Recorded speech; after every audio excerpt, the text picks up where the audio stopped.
Welcome to The Source, where we combine the headlines with in-depth conversations with the newsmakers themselves. Sitting in for Pinky Webb, I'm Mai Rodriguez. Today on the program, transport groups are planning yet another nationwide strike next month to protest the jeepney franchise consolidation deadline. Manibela chairperson Mar Valbuena joins us in the program.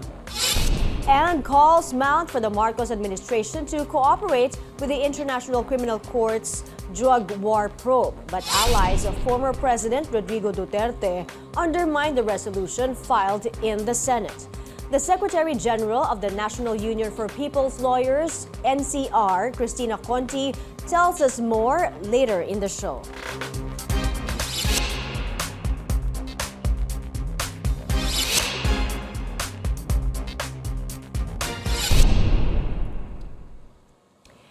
After the strike staged by transport groups Piston and Manibela this month, they're planning to hold yet another nationwide protest in December, but this time at a wider scale. Some public utility vehicle drivers and operators are protesting the December 31 deadline for the jeepney franchise consolidation. The date for the new strike is not yet set, but the government says it is ready to once again deploy free rides to assist affected commuters. Let's go straight to the source of the story, Manibela Chairman Mar Valbuena. Good morning po. Good morning po, Ma'am Mai, and good morning po sa lahat po ng nanonood. Sir Marso, isang linggo na ang nakalipas, di ba po, nang nagsagawa kayo ng transport strike. Namamasada na po ba ulit yung mga miyembro ng Manibela? Dahil noong nakaraan, di ba po nagbanta kayo na hindi na ulit mamamasada kung hindi mapakinggan ng LTFRB ang inyong mga pinoprotesta? Opo, Ma'am Mai, kasi yung iba nating kasama, hanggang ngayon yung iba hindi pa rin na bumabalik, katulad kahapon. Kaya ngayon nagmo-monitor tayo dito sa Quiapo, yung mga kasama natin dito sa University Belt para po masigurado din natin na may masasakyan po talaga yung mga estudyante. Ilan po sa mga miyembro nyo ang ayaw pa bumiyahe? Ma'am, sa ngayon hindi ko pa kahapon yung pagtaya namin, mga nasa 30,000 pa yung mga hindi bumabiyahe. Sa NCR pa lamang po yun. Pero ngayon nadagdagan na yung bumalik kasi nag-ikot tayo para kumbinsihin sila na baliktad ngayon na bumiyahe. Bumiyahe na muna pansamantala at hintayin po yung matapos yung pag-uusap kung ano po yung mga susunod po na gagawin natin, kung kailan ulit yung tigil pasada, kung wala pa ring aksyon ng ating gobyerno. So ano po ang rason nila? Bakit po ba ayaw pa rin nilang bumiyahe? At saang mga areas po yung mga ayaw pa rin pumasada? Ma'am, may ganito kasi siguro ang reason nila sa akin, yung pangmamaliit sa kanila ng LTFRB na ang napanood kasi daw nila sa balita na okay lang na wala ng jeepney sa lansangan. Parang hindi ko na masyadong ma-recall yung sinusumbong nila sa akin na galing ata to sa spokesman. And then yung parang nawalan na rin ng gana na bumalik sa biyahe. Kasi nasanay na last week, kung iisipin natin, halos 10 araw na, Ma'am Mai, na ang haba nung hindi sila namamasada. Baka makasanayan nila hanggang matapos tong taon, mahihirapan yung ating mga pasahero at mahihirapan din yung kanilang pamilya. Paano po kaya yon? Paano na po sila kumikita ngayon kung hindi sila namamasada? May sabi nila sa akin, nandito lang kami sa mga bangkay-bangketa, naghahanap ng ibang pagkakakitaan. Minsan may nakukuha din naman daw sila. So yan po yung sinasagot nila sa atin.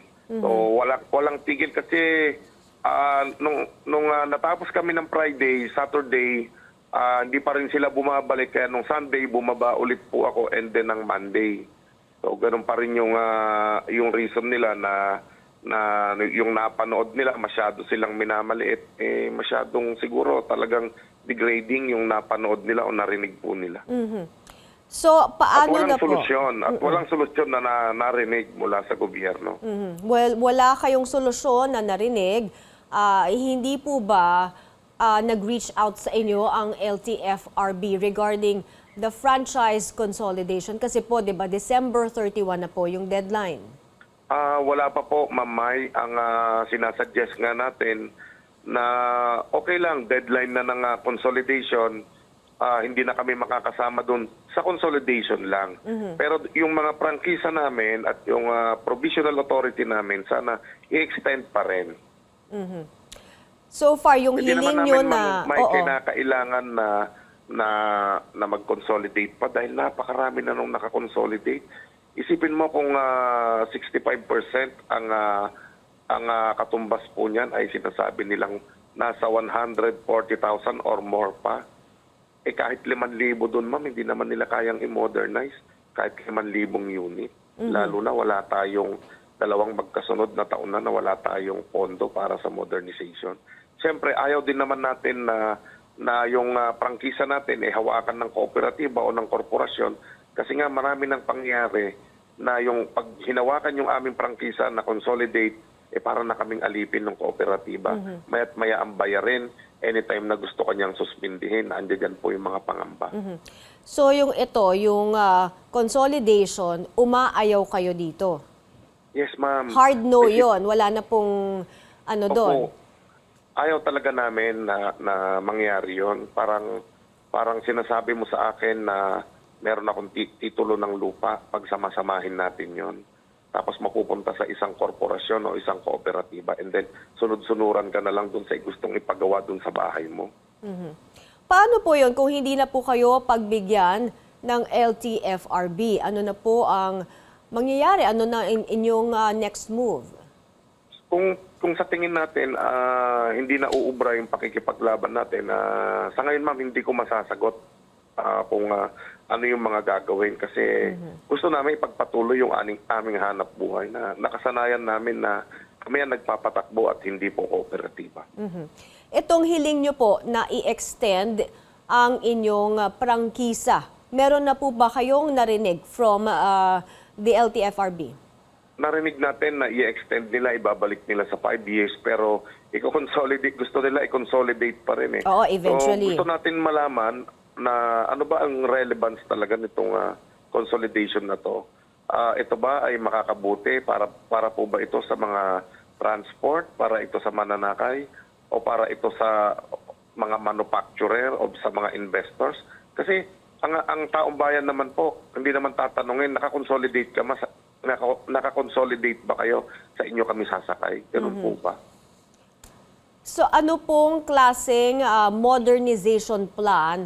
Ano po ba ang modernization plan na gusto ninyo? Ma'am, kung titignan natin, nag-evolve na ang ating mga jeepney.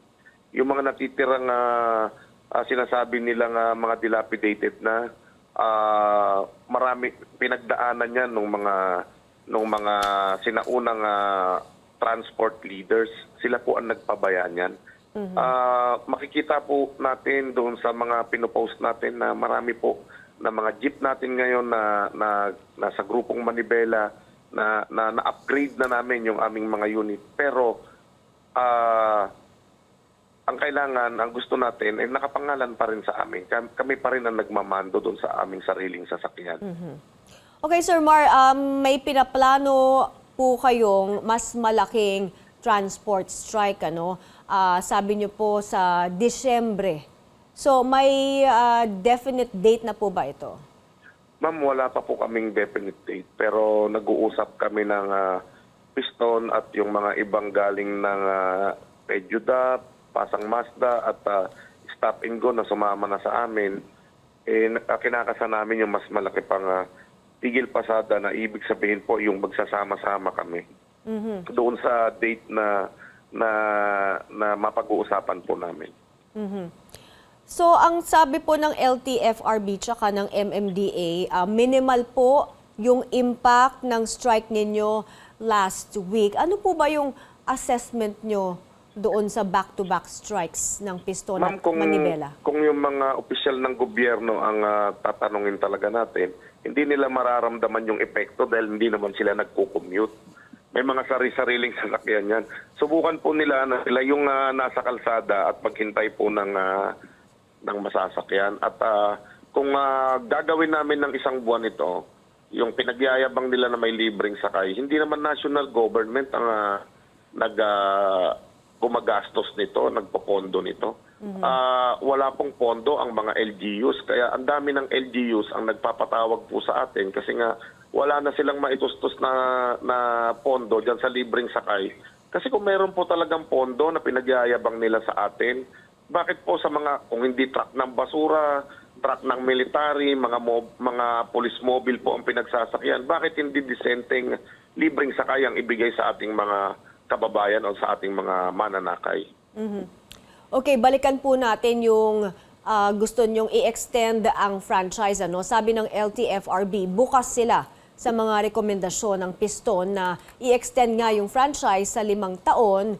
Pero para sa inyo po, para sa Manibela, ayaw nyo talaga nung... Ma'am, nung una pa nating strike nung Marso, ang panawagan na natin, ibalik yung aming mga prangkisa dahil 3 taon na po na provisional authority lang ang ibinibigay sa amin. So, wala na kami talagang hawak po ng mga prangkisa, kundi pansamantala na lang na makakabiyahe kami. Okay. So, yung provisional authority. And ang sinasabi niya namin, ang una kami usap ni Secretary Bautista, sabi ko, Mr. Secretary, ang dami nang nakakonsolidate. Kaya niyo po bang i-modernize lahat ito? May budget po ba tayo para dito? Sabi niya, sige, kausapin mo yung mga miyembro mo, huwag na tayong mag-away-away, huwag na tayong mag-strike. Hindi naman natin kayang i-modernize ito. Mamay, matatapos ang termino ng ating Pangulong Marcos na baka kahit 5,000 o 10,000 hindi nila mamodernize out of 140,000 na sinasabi nilang nakapag-consolidate na. So, iba pa kami na hindi pa nagko-consolidate. So, ano po ba ang hinahabol natin? Bakit kailangan nating ma-reach yung 100% o yung 80% para po ba masabi lang ng gobyerno na yung advokasya namin, yung pakikipaglaban namin ay hindi nagtagumpay at sila ang nagtagumpay dun sa hinihiling namin? Okay, so ayaw nyo talaga yung consolidation.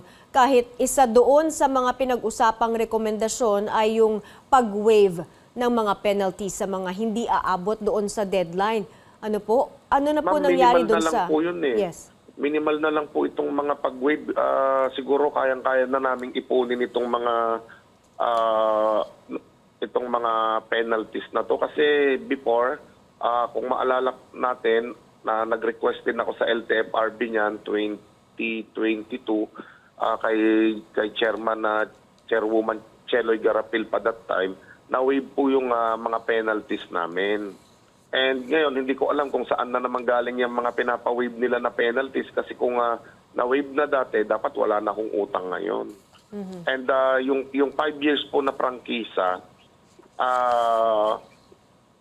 okay po yun na ibalik sa amin. Masaya na po kami doon, pero huwag po i-consolidate. Or kahit hindi ibalik ng 5 years, wala lang pong consolidation. Okay kami kahit taon-taon siyang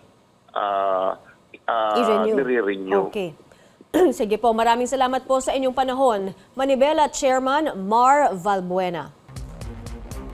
Up ahead, the push for the Philippine government to cooperate with the ICC's drug war probe reaches the Senate. But some senators are already bucking the call.